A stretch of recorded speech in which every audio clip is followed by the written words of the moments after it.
ഇവിടെയിൽ ഇന്ത്യയുമായിട്ട് ബന്ധപ്പെട്ട പ്രധാനപ്പെട്ട ഡെവലപ്മെൻറ്റ്സ് ആണ്. അതിൽ ആദ്യമേ തന്നെ ഇന്ത്യ അമേരിക്ക ട്രേഡ് പാക്റ്റ് ഇതുവരെ ആയിട്ടില്ല. ഇത് ടെമ്പററി ട്രേഡ് പാക്റ്റ് ആണ്. അപ്പോൾ ഇതുമായിട്ട് ബന്ധപ്പെട്ട് ഇന്ത്യയും അമേരിക്കയും മീറ്റിംഗ് കഴിഞ്ഞിട്ട് ജോയിൻറ്റ് സ്റ്റേറ്റ്മെൻറ്റ്, അത് പൊതുവിലെ മീറ്റിംഗ് കഴിഞ്ഞാൽ രണ്ട് രാജ്യങ്ങളും തമ്മിൽ ചേർന്നിട്ട് ഒരു പ്രസ്താവന കുറിപ്പിറക്കും. ആ പ്രസ്താവനയിലാണ് ശരിക്കും ഇന്ത്യ റഷ്യൻ എണ്ണ വാങ്ങുന്നു എന്നുള്ളത് ഞങ്ങൾ മോണിറ്റർ ചെയ്യും എന്നുള്ള നിലയിലുള്ള സ്റ്റേറ്റ്മെൻറ്റ് സ്കോട്ട് ബെസൻറ്റിൻ്റെ നേതൃത്വത്തിലുള്ള അമേരിക്കൻ അഡ്മിനിസ്ട്രേഷൻ പറഞ്ഞു വെച്ചത്. അപ്പം ഇന്ത്യ ശരിക്കും ഇതുവരെ റഷ്യയുമായിട്ട് ഞങ്ങൾ എണ്ണ വാങ്ങുന്നില്ല എന്നുള്ളൊരു സ്റ്റേറ്റ്മെൻ്റ് ഒന്നും ഒരിക്കലും പറഞ്ഞിട്ടില്ല. ഒരു രാജ്യങ്ങളും അത് ഒരു രാജ്യവുമായിട്ട് പറയില്ല. പക്ഷേ റഷ്യൻ എണ്ണ ഇന്ത്യ ഒരിക്കലും നിർത്തില്ല. ഓയിൽ പർച്ചേസ് ഡൈവേഴ്സിഫൈ ചെയ്യാനാണ് ഇന്ത്യ തീരുമാനിച്ചിരിക്കുന്നത്. റഷ്യയും അതിൽ ഉൾപ്പെടും. ഇപ്പം ഇന്നലെ തന്നെ അമേരിക്ക 2-3 രാജ്യങ്ങൾക്ക് 25% താരിഫ് ഇംപ്ലിമെന്റ് ചെയ്തിട്ടുണ്ട്. ഇതേ റഷ്യൻ ഇറാൻ എണ്ണയുടെ പേരിലാണ് ഈ താരിഫ് ഇട്ട് കൊടുത്തിരിക്കുന്നത്. അതിലൊരു രാജ്യം UAE ആണ്. തുർക്കിക്കും താരിഫുണ്ട്. അപ്പോൾ ഈ സാഹചര്യത്തിൽ ഇന്ത്യക്ക് ഇതിൽ താരിഫില്ല. പക്ഷേ ഇപ്പോഴും ഇന്ത്യ റഷ്യൻ എണ്ണ വാങ്ങിച്ചുകൊണ്ട് തന്നെയാണ് ഇരിക്കുന്നത്. അതിന് കാരണം എന്താണെന്ന് വെച്ചാൽ ഇതിൽ നിന്ന് നമുക്ക് മനസ്സിലാക്കാൻ പറ്റുന്നത് ഇന്ത്യയുമായിട്ടുള്ള ട്രേഡ് അമേരിക്കയ്ക്ക് വളരെ വലുതാണെന്നാണ് നമ്മൾ ഇതിനകത്ത് നിന്ന് മനസ്സിലാക്കാൻ പറ്റുന്നത്. അതായത് ഇന്ത്യ യൂറോപ്പുമായിട്ട് വെച്ചിരിക്കുന്ന ട്രേഡ്, ഡോളറിന്റെ വാല്യൂവിനെ നിർണ്ണയിക്കുന്ന യൂറോയുടെ 56% ഡോമിനൻസ്. അപ്പം ആ യൂറോപ്യൻ യൂണിയനുമായിട്ട് ഇന്ത്യ മുന്നോട്ട് വെച്ചിരിക്കുന്ന കരാർ, ആ കരാർ ഏതാണ്ട് 6 മാസം മുതൽ 12 മാസത്തിനകത്ത് വിത്തിൻ 1 ഇയറിനകത്ത് യൂറോപ്യൻ യൂണിയനുമായിട്ടുള്ള ഫ്രീ ട്രേഡ് എഗ്രിമെന്റ് യാഥാർത്ഥ്യമാകുന്ന പശ്ചാത്തലത്തിൽ അത് അമേരിക്കയെ വല്ലാത്ത രീതിയിൽ ബാധിക്കുമെന്നുള്ള തിരിച്ചറിവ് അമേരിക്കയ്ക്കുള്ളത് കൊണ്ടാണ് ഇന്ത്യയുമായിട്ടുള്ള ട്രേഡ് വളരെ അനിവാര്യമാണ്. കോസ്റ്റ് എഫക്റ്റീവായിട്ട് അമേരിക്കയുടെ ഉള്ളിൽ ഹെൽത്ത് കെയർ സെക്ടർ മുന്നോട്ട് കൊണ്ടുപോകാൻ, മെഡിസിൻ്റെ കോസ്റ്റ് കുറയ്ക്കാൻ, അതുപോലെ IT സെക്ടറിൽ നിർണായകമായിട്ടുള്ള കോൺട്രിബ്യൂഷൻസ് ഉണ്ടാവാൻ, ഡേറ്റാ സെന്ററുകൾ, അതുപോലെ rare earth elements supply chain break ആവാതിരിക്കാൻ, അതുപോലെ ചൈനയ്ക്കെതിരെയുള്ള നടപടികൾ ശക്തമായിട്ട് എടുക്കാൻ, ഇൻഡോ പസഫിക്കിൽ സെക്യൂരിറ്റി ഉറപ്പുവരുത്താൻ, ഇങ്ങനെ പല പല കാരണങ്ങളാൽ ഇന്ത്യയെ അവഗണിക്കാൻ പറ്റാത്ത സാഹചര്യത്തിൽ അമേരിക്ക ഇന്ന് എത്തിപ്പെട്ടിരിക്കുകയാണ്. അതിൻ്റെ ഒരു എക്സാമ്പിൾ മാത്രമാണ് ഈ ടെമ്പററി ട്രേഡ് പാക്ട് റെഡിയാക്കിയിരിക്കുന്നത്. അപ്പോൾ അതുകൊണ്ട് ഇവിടെ റഷ്യൻ ഓയിലിനോ അല്ലെങ്കിൽ അമേരിക്കയുടെ farm products, genetically modified farm പ്രോഡക്ട്സിനോ യാതൊരുവിധ പ്രസക്തിയും ഇല്ലാത്ത അവസ്ഥയിലാണ് ഈ എഗ്രിമെന്റ് സൈൻ ചെയ്തിരിക്കുന്നത്. തീർച്ചയായിട്ടും ഇന്ത്യക്കുള്ളിൽ ഇതിനെക്കുറിച്ച് പോസിറ്റീവായിട്ടും നെഗറ്റീവായിട്ടും എല്ലാം പരാമർശങ്ങളുണ്ട്. പക്ഷേ ഇതിനകത്ത് ഒരു വിഷയം മാത്രമാണ് നമ്മൾ മനസ്സിലാക്കേണ്ടത്. ഒരു സുപ്രഭാതത്തിൽ നമ്മൾ റഷ്യൻ എണ്ണ വാങ്ങുന്നത് നിർത്തില്ല എന്ന് പറഞ്ഞിട്ട്, അതായത് സെൻട്രൽ ഗവൺമെന്റ് റഷ്യൻ എണ്ണ വാങ്ങുന്നത് നിർത്തില്ല എന്ന് പറഞ്ഞ് തീരുമാനമെടുത്ത് മുന്നോട്ട് പൊയ്ക്കൊണ്ടിരുന്ന സാഹചര്യത്തിൽ, അമേരിക്കയ്ക്കെതിരെ വളരെ ബോൾഡായിട്ട് തീരുമാനമെടുത്ത് മുന്നോട്ട് പൊയ്ക്കൊണ്ടിരുന്ന സാഹചര്യത്തിൽ വിമർശനങ്ങൾ ഉണ്ടായിരുന്നു. എന്തായിരുന്നു വിമർശനം? വിമർശനം വളരെ വ്യക്തമായിരുന്നു. എന്തുകൊണ്ടാണ് അദാനിയും അംബാനി പോലത്തെ ഇമാതിരിപ്പെട്ട മുതലാളികളുടെ നന്മയ്ക്ക് വേണ്ടിയിട്ട് പൊതുജനങ്ങൾക്ക് ഉപകാരപ്രദമാകുന്ന രീതിയിലുള്ള അമേരിക്കയുമായിട്ട് മുന്നോട്ട് പോകാത്തത്? റഷ്യൻ എണ്ണ വേണമെങ്കിൽ നിർത്തിയിട്ട് നമുക്ക് അമേരിക്കയുമായിട്ട് നല്ല രീതിയിൽ പൊക്കൂടെ എന്നുള്ള വിമർശനങ്ങളാണ് മുന്നോട്ട് വെച്ചിരുന്നത്.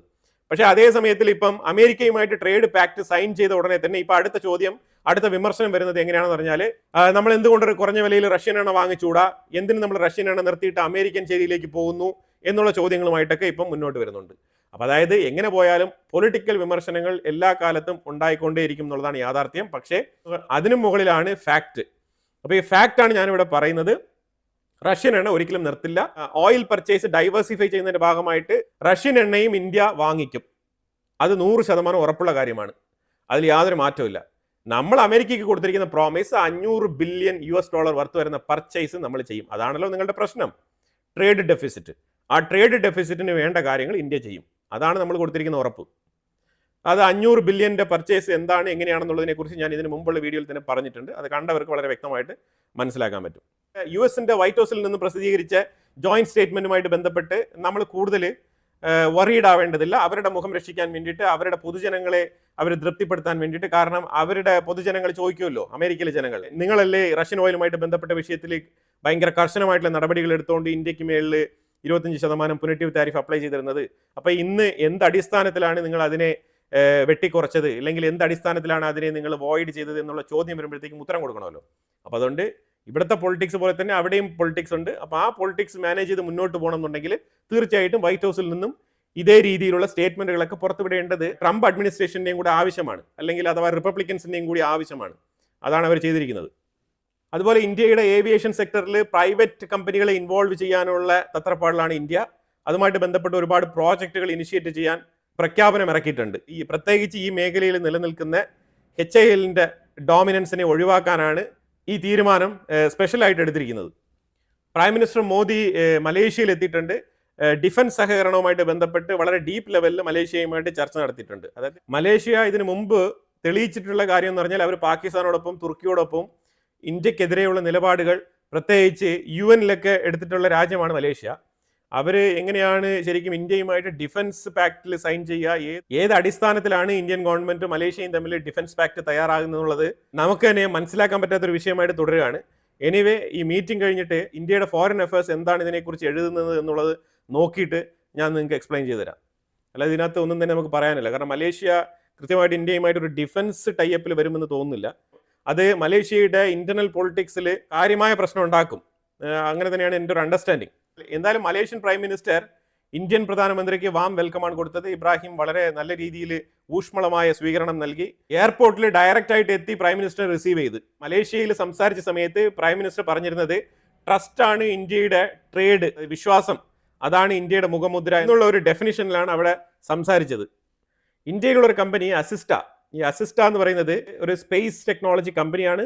ISROയുടെ നിർദ്ദേശങ്ങൾ അനുസരിച്ച് പ്രവർത്തിക്കുന്ന ഒരു പ്രൈവറ്റ് കമ്പനിയാണ്. ഈ കമ്പനി ഒരു സാറ്റലൈറ്റ് നിർമ്മിച്ചിട്ടുണ്ട്. സ്പേസ് സിറ്റുവേഷണൽ അവയർനെസ്, SSA എന്നാണ് ഷോർട്ട് ഫോം ആയിട്ട് വിളിക്കുന്നത്. അപ്പോൾ ഈ സാറ്റലൈറ്റ് കൊണ്ട് എന്താണ് പ്രയോജനം എന്ന് പറഞ്ഞാൽ ഈ സാറ്റലൈറ്റ് കൃത്യമായിട്ട് ഒബ്ജക്റ്റുകളെ മോണിറ്റർ ചെയ്യും, ഫോളോ ചെയ്യും. For example ISS international space സ്റ്റേഷനെ ഇത് ഫോളോ ചെയ്തിട്ടുണ്ട്, മോണിറ്റർ ചെയ്തിട്ടുണ്ട്. അത് സക്സസ്ഫുൾ ആയിട്ട് അതിന്റെ പണി ചെയ്തിട്ടുണ്ട്. അപ്പോൾ ഇതുകൊണ്ട് എന്താണ് ഉദ്ദേശിക്കുന്നത് പറഞ്ഞാൽ ഇനി സ്പേസിലുള്ള ഏത് ഒബ്ജക്റ്റിനെയും ട്രാക്ക് ചെയ്യാൻ ഈ സാറ്റലൈറ്റിനെ കൊണ്ട് സാധിക്കും.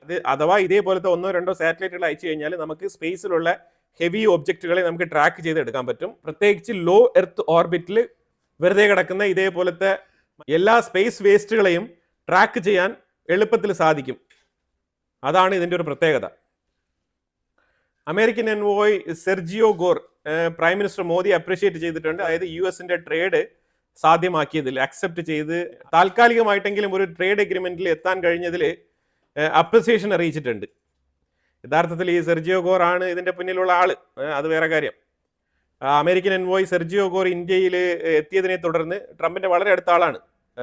ഇന്ത്യൻ പ്രൈം മിനിസ്റ്റർ മോദിയുമായിട്ട് നടത്തിയ ചർച്ചയിൽ മോദിയും സെർജിയോ ഗോറും ഇന്ത്യക്കും അമേരിക്കയ്ക്കും തമ്മിൽ ഒരു ട്രേഡ് ഡീൽ വന്നു കഴിഞ്ഞാൽ, അല്ലെങ്കിൽ റിലേഷൻഷിപ്പ് മെച്ചപ്പെട്ട് കഴിഞ്ഞാൽ ഈ ആഗോളതരത്തിലുള്ള ജിയോ പൊളിറ്റിക്സിനെ എങ്ങനെ നിയന്ത്രിക്കാം എന്നുള്ളതിനെ കുറിച്ചുള്ള ഒരു ചർച്ച ഉരുത്തിരിഞ്ഞ് വന്നതിനെ തുടർന്നാണ് ഈ സെർജിയോ ഗോർ ഈ കാര്യങ്ങളെല്ലാം ട്രംപിന്റെ ചെവിയിൽ എത്തിച്ചിട്ട് ഈ ട്രേഡ് ഡീലിന് സാധ്യമാക്കിയിരിക്കുന്നത്. അവിടെ ഇന്ത്യക്ക് ഒരു സ്വാധീനം കൊടുക്കാത്ത രീതിയിൽ പിടിമുറുക്കുന്ന ചില ആൾക്കാരുണ്ട് അമേരിക്കയുടെ ട്രംപിന്റെ അഡ്മിനിസ്ട്രേഷനുള്ളിൽ. അതിലൊന്നാണ് ഈ സ്കോട്ട് ബെസന്റ്.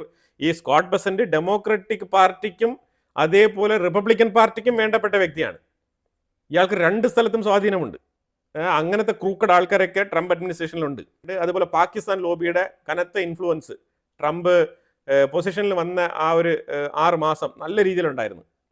അതിൻ്റെയൊക്കെ ഫലമാണ് ശരിക്കും അസീം മുനീറും ഷഹബാസ് ഷെരീഫൊക്കെ വൈറ്റ് ഹൗസിൽ കയറി പറ്റിയത്. അതുപോലെ ഇന്ത്യയും ഗ്രീസും തമ്മിൽ ഡിഫൻസ് മേഖല ശക്തിപ്പെടുത്തുന്നതുമായിട്ട് ബന്ധപ്പെട്ട ചർച്ച എക്സ്റ്റേണൽ അഫയേഴ്സ് മിനിസ്റ്റർ ജയശങ്കറുമായിട്ട് നടത്തിയിട്ടുണ്ട്. ഗ്രീസിന്റെ ഫോറിൻ മിനിസ്റ്ററുമായിട്ടാണ് ഈ ചർച്ച നടത്തിയത്. വിയറ്റ്നാം ഈസ്റ്റ് ഏഷ്യൻ സൈഡിൽ കിടക്കുന്ന രാജ്യമാണ്. വിയറ്റ്നാം റഫേൽ ഫൈറ്റർ ജെറ്റ് വാങ്ങാൻ വേണ്ടിയിട്ടുള്ള ചർച്ചകൾ നടത്തുകയാണ്. അവർ ചൈനയ്ക്കെതിരെയായിരിക്കുമല്ലോ ഈ റഫേൽ ഫൈറ്റർ ജെറ്റുമായിട്ട് അവർ മുന്നോട്ട് ഇറങ്ങുന്നത്. വിയറ്റ്നാം അവരുടെ ഡിഫൻസ് മേഖല ശക്തിപ്പെടുത്തുന്നതിന്റെ ഭാഗമായിട്ട് റഫേൽ ഫൈറ്റർ ജെറ്റുകൾ വാങ്ങിയാലോ എന്നുള്ളൊരു ആലോചന ഫ്രാൻസുമായിട്ട് ചർച്ച നടത്തിയതായിട്ട് വാർത്തകൾ വരുന്നുണ്ട്. Indian air force Rafale fighter jet order ചെയ്തതിൽ 114 ഓർഡർ ചെയ്തതിൽ ഇപ്പോൾ പുതിയതായിട്ട് ഓർഡർ ചെയ്തതാണ്. അതിൽ 88 സിംഗിൾ സീറ്റേഴ്സും 26 2 സീറ്റേഴ്സുമാണ് ഓർഡർ ചെയ്തിരിക്കുന്നത്. ഈ 26 2 സീറ്റേഴ്സ് എന്തിനാണ് ഓർഡർ ചെയ്യുന്നത് പറഞ്ഞാൽ ട്രെയിനിങ് വളരെ എളുപ്പത്തിൽ നടത്താൻ വേണ്ടിയിട്ടാണ്. അതായത് ഇന്ത്യൻ എയർഫോഴ്സിൽ പുതുതായിട്ട് ജോയിൻ ചെയ്യുന്ന ട്രെയിനികളൊക്കെ ഉണ്ടാവുമല്ലോ, അപ്പോൾ അവർക്കൊക്കെ വളരെ എളുപ്പത്തിൽ തന്നെ ഈ 2 സീറ്റർ ഉപയോഗിച്ചുകൊണ്ട് ട്രെയിനിങ് വളരെ എളുപ്പത്തിൽ ഫാസ്റ്റ് ആൻഡ് ഫ്യൂരിയസ് ആയിട്ട് നടത്താൻ പറ്റും. അതുകൊണ്ട് നമ്മുടെ എയർഫോഴ്സിന്റെ എഫിഷ്യൻസി വളരെ ക്വിക്കായിട്ട് വർദ്ധിപ്പിക്കാൻ കഴിയും. അപ്പോൾ അതുകൊണ്ട് പ്രാക്ടീസ് വളരെ പെർഫെക്റ്റ് ആയിട്ട് നടത്താനാണ് 28 ഡബിൾ സീറ്റേഴ്സ് ഓർഡർ ചെയ്യുന്നതായിട്ട് ഇന്ത്യൻ എയർഫോഴ്സ് തന്നെ പറഞ്ഞിരിക്കുന്നത്. Rare earth fortification coal India ചിലിയിൽ ശരിക്കും 6300 കോടി ഇൻവെസ്റ്റ്മെന്റ് നടത്തിക്കൊണ്ട് ചിലിയിൽ നിന്നും റെയർ എർത്ത് എലമെന്റ്സ് ഫോർട്ടിഫൈ ചെയ്യാൻ വേണ്ടി തീരുമാനിച്ചിരിക്കുകയാണ്. മെയിനായിട്ട് ക്രിട്ടിക്കൽ മിനറൽസിൽ കോപ്പർ, ലിഥിയം ഉൾപ്പെടെയുള്ള മിനറൽസ് ആണ് ഏറ്റവും കൂടുതൽ അവിടെ നിന്ന് പ്രതീക്ഷിക്കുന്നത്. ഇത് ഒരു 3 മാസങ്ങൾക്ക് മുമ്പ് ഇന്ത്യയും ചിലിയും നടത്തിയ ചർച്ചയിൽ ഉരുത്തിരിഞ്ഞു വന്ന കരാറിന്റെ അടിസ്ഥാനത്തിലാണ് ഇന്ത്യൻ കമ്പനി ചിലിയിലേക്ക് റെയർ എർത്ത് എലമെന്റ്സുമായിട്ട് ബന്ധപ്പെട്ട വിഷയത്തിൽ ചുവടുറപ്പിച്ചിരിക്കുന്നത്. 6300 കോടി ഇൻവെസ്റ്റ്മെന്റ് ചെയ്യാണ് ചിലിയിൽ. അതുപോലെ ഹിന്ദുസ്ഥാൻ കോപ്പർ എന്ന് പറഞ്ഞ കമ്പനി ഇന്ത്യക്കുള്ളിൽ കോപ്പർ മൈനിങ് നടത്താനും ആ കോപ്പർ മൈനിങ് 2030 മുതൽ 35 3 times, triple times then now, ഇപ്പോഴത്തെക്കാളും 3 മടങ്ങ് കോപ്പർ മൈനിങ് നടത്താനാണ് തീരുമാനിച്ചിരിക്കുന്നത്. ശരിക്കും domestic processing supply chain resilience അതാണ് മെയിനായിട്ട് ഉദ്ദേശിക്കുന്നത്. അതായത് ഇന്ത്യക്കുള്ളിൽ കോപ്പറുമായിട്ട് ബന്ധപ്പെട്ട വിഷയത്തിൽ ഒരു രീതിയിലുള്ള തടസ്സങ്ങൾ നേരിടാൻ പാടില്ല, അതാണ് ഉദ്ദേശം. അപ്പോൾ ഇന്ത്യ ഓൾറെഡി തന്നെ 76,000 കോടി ഈ മേഖലയ്ക്ക് വേണ്ടിയിട്ട് അലോക്കേറ്റ് ചെയ്ത് വെച്ചിരിക്കുകയാണ്. അതിൽ നിന്നും പല പല ഏരിയകളിലായിട്ട് ഇൻവെസ്റ്റ്മെൻറ്റ് നടത്തി നമ്മൾ റെയർ എർത്ത് എലമെൻസുമായിട്ട് ബന്ധപ്പെട്ട വിഷയത്തിൽ ഒരു ക്രൂഷ്യൽ ഡിസിഷൻ എടുത്ത് മുന്നോട്ട് പോയിക്കൊണ്ടിരിക്കുകയാണ്. 2035 നമ്മൾ ഈ ഒരു മേഖലയിൽ സ്വയം പര്യാപ്തത നേടും എന്നുള്ളതാണ് വാഗ്ദാനം. അപ്പോൾ അതിലേക്കാണ് ഇന്ത്യയുടെ സഞ്ചാരം. ഇതൊക്കെ കൊണ്ടാണ് അമേരിക്ക കൃത്യമായിട്ട് ഇന്ത്യയുടെ കംപ്ലീറ്റ് കാര്യങ്ങൾ പഠിച്ചിട്ടാണ് ഇന്ത്യയുമായിട്ട് ഒത്തുചേർന്ന് പോകാൻ തീരുമാനിച്ച് ഈ ടാരിഫിലൊക്കെ ഒരു ഇളവ് വരുത്തിക്കൊണ്ട് വന്നിരിക്കുന്നത്. ശരിക്കും അമേരിക്ക ഇന്ത്യയുടെ മുന്നിൽ മുട്ടുകുത്തി വീണിരിക്കുന്നു എന്നുള്ളതാണ് യാഥാർത്ഥ്യം. ആ യാഥാർത്ഥ്യം നിലനിൽക്കുന്ന പശ്ചാത്തലത്തിലാണ് റഷ്യൻ ഓയിൽ അത് ഇതെന്നൊക്കെ പറഞ്ഞുകൊണ്ട് വാർത്തകളൊക്കെ വരുന്നത്. ഈ റഷ്യൻ ഓയിലിനെ കുറിച്ചൊക്കെ ഇന്ത്യക്ക് വ്യക്തമായ ധാരണയുണ്ട്. അത് എന്ത് ചെയ്യണം എന്നുള്ളത് ഇന്ത്യക്ക് നന്നായിട്ട് അറിയാം. അതൊക്കെ അറിഞ്ഞുകൊണ്ട് തന്നെയാണ് ഈ കളിക്ക് ഇറങ്ങിയിരിക്കുന്നത്. ഇന്ത്യയുടെ സ്പേസ് ആംബിഷൻ അത് വരും വർഷങ്ങളിൽ പ്രത്യേകിച്ച് 2035 8 മുതൽ 10% ഇൻക്രീസ് ചെയ്യാനാണ് ഉദ്ദേശിച്ചിരിക്കുന്നത്. അതിനുള്ള കപ്പാസിറ്റിയും പൊട്ടൻഷ്യലും ISROയ്ക്ക് ഉണ്ട് എന്ന് തന്നെയാണ് വിലയിരുത്തൽ. ഇതൊക്കെ വെറുതെ പറയുന്നതല്ല, ഇതൊക്കെ സ്റ്റഡി ബേസ്ഡ് അനാലിസിസിൽ പുറത്തു വരുന്ന റിപ്പോർട്ടുകളാണ്. 2035 $1.8 ട്രില്യൺ വർത്തുള്ള ഗ്ലോബൽ മാർക്കറ്റായിട്ട് മാറും ISRO എന്നാണ് വിലയിരുത്തൽ. അപ്പോൾ ഇന്ത്യയും അമേരിക്കയും തമ്മിൽ മെഡിസിൻ മേഖലയിൽ വളരെ ശക്തമായ പാർട്ട്ണർഷിപ്പിന് തീരുമാനമായിട്ടുണ്ട്. പക്ഷേ ഇതിൽ തിരിച്ചടി കിട്ടാൻ പോകുന്നത് യൂറോപ്പിനാണ്. കാരണം യൂറോപ്പിൽ നിന്ന് ഒരുപാട് ബ്രാൻഡഡ് മെഡിസിൻസ് പോകുന്നുണ്ട്. ഈ ബ്രാൻഡഡ് മെഡിസിൻസിൽ പലതും ഇന്ത്യയിൽ നിന്നാണ് മാനുഫാക്ചറിങ് ചെയ്ത് യൂറോപ്പിലേക്ക് പോകുന്നത്. അവിടെ നിന്ന് ബ്രാൻഡഡ് ആയിട്ടാണ് ഇത് അമേരിക്കയിലേക്ക് പോകുന്നത്. ആ സമയത്ത് അതിൻ്റെ പ്രൈസ് വേറെയാണ്. ശരിക്കും വളരെ ചീപ്പായിട്ടുള്ള ജനറിക് മെഡിസിൻസ് വാങ്ങിച്ചിട്ട് യൂറോപ്പ് അതിനെ ബ്രാൻഡഡ് ആയിട്ട് പാക്ക് ചെയ്ത് അമേരിക്കയിലേക്ക് അയച്ച് പൈസ ഉണ്ടായിക്കൊണ്ടിരിക്കുകയാണ്. അപ്പോൾ ആ മെഡിസിൻസ് ഒക്കെ ഇപ്പോൾ ട്രംപ് ലിസ്റ്റ് ഔട്ട് ചെയ്ത് അതിൻ്റെ പ്രൈസ് ഒക്കെ കുറയ്ക്കാൻ പോവാണ്. അത് പ്രൈസ് കുറയ്ക്കുക എന്നുള്ളത് മാത്രമല്ല, ഇന്ത്യയിൽ നിന്നും അതേ ജനറിക് മെഡിസിൻസ് കുറഞ്ഞ വിലയിൽ അമേരിക്കയിലേക്ക് ഇറക്കുമതി ചെയ്യാനും തീരുമാനമായിട്ടുണ്ട്. ഇത് എല്ലാം കൂടി ചേർന്ന് നോക്കുമ്പോഴത്തേക്കും യൂറോപ്പിന് ഇതൊരു തിരിച്ചടിയായിട്ട് മാറും. പിന്നെ ബംഗ്ലാദേശിൻ്റെ ഉള്ളിൽ ഇലക്ഷൻ എടുത്തുകൊണ്ടിരിക്കുന്ന സാഹചര്യത്തിൽ യൂനസിൻ്റെ വസതിക്ക് വെളിയിൽ പ്രതിഷേധം, പ്രൊട്ടസ്റ്റ്. ബംഗ്ലാദേശിൻ്റെ പ്രൊട്ടസ്റ്റ് എന്ന് പറഞ്ഞാൽ കത്തിക്കുക. അതേപോലെ ടയറും കാര്യങ്ങളെല്ലാം കൊണ്ടിട്ട് കത്തിച്ചിട്ടുണ്ട്. തൊട്ടടുത്ത ബിൽഡിങ്ങും കത്തിച്ചിട്ടുണ്ട്. ജമുന എന്ന് വിളിക്കുന്ന യൂനസിൻ്റെ ഒഫീഷ്യൽ വസതിക്ക് വെളിയിലാണ് ഈ പ്രതിഷേധം നടന്നത്. അപ്പോൾ അങ്ങനെ കുറച്ച് നിർണായകമായിട്ടുള്ള വിഷയങ്ങളാണ് നമ്മൾ ഈ വീഡിയോയിൽ പങ്കുവച്ചത്. ഇതിനെക്കുറിച്ചുള്ള അഭിപ്രായങ്ങൾ കമൻറ്റ് ബോക്സിൽ രേഖപ്പെടുത്തുക. കൂടുതൽ വാർത്തകളുമായിട്ട് അടുത്ത വീഡിയോയിൽ വരാം. Thank you so much.